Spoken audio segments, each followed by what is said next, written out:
4 விஷயங்கள். மாரடைப்பை பொறுத்த வரைக்கும் 4 விஷயங்கள். அதாவது எல்லா நெஞ்சு வலியும் மாரடைப்பு கிடையாது.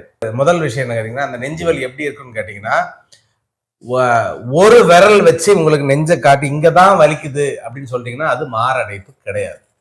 நெஞ்சு வலிங்கிறது அப்படி மொத்தம் அழுத்தி பிடிக்கிற மாதிரி இருக்கும். ஓகே, ஸோ 4 விஷயங்கள் நெஞ்சு வலி. திடீர் நெஞ்சு வலி, திடீர் எல்லாமே திடீர் நெஞ்சு வலி, திடீர் மூச்சு திணறல், திடீர் வாயு தகராறு, திடீர் வாயு அதாவது ரொம்ப நாளா இருக்கிறத பத்தி யோசிக்க கூடாது. திடீர் நெஞ்சு வலி, திடீர் மூச்சு திணறல், திடீர் வாயு தகராறு. இது கூடவே உடம்பு ஃபுல்லா அவ்வளோ வேர்க்கும், அவ்வளோ வேர்க்கும், குபு குபு குபுன்னு வேர்க்கும். இந்த 4ல ஏதாவது 2 இருந்ததுன்னா அது மாரடைப்பு. 4ல ஏதாவது 1 மட்டும் இருந்ததுன்னா அது மாரடைப்பு அல்ல.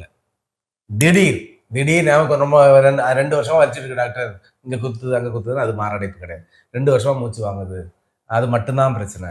2 வருஷமா கேஸ் ட்ரபிள் அது இல்லை. திடீர் கூடவே தலையிலிருந்து கால் வரை வேர்க்கும், நெஞ்சை இப்படி பிடிச்சிட்டு இருப்பாங்க, இது மாரடைப்பு. இதுக்கு டைம் வேஸ்ட் பண்ணவே கூடாது, உடனே டாக்டர்கிட்ட போய்.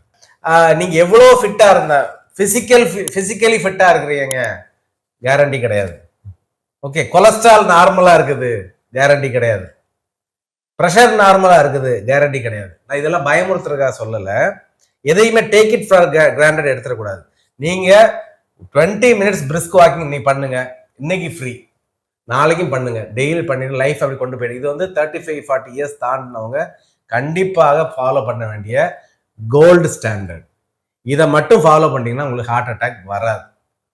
6 மந்த்ஸ்க்கு ஒருக்கா சுகரை கண்ட்ரோல் பண்ணுங்க, கொலஸ்ட்ராலை கண்ட்ரோல் பண்ணுங்க, ஸ்மோக் பண்ணாதீங்க, நல்லா தூங்குங்க, டென்ஷன் இல்லாமல் இருக்க பாருங்க.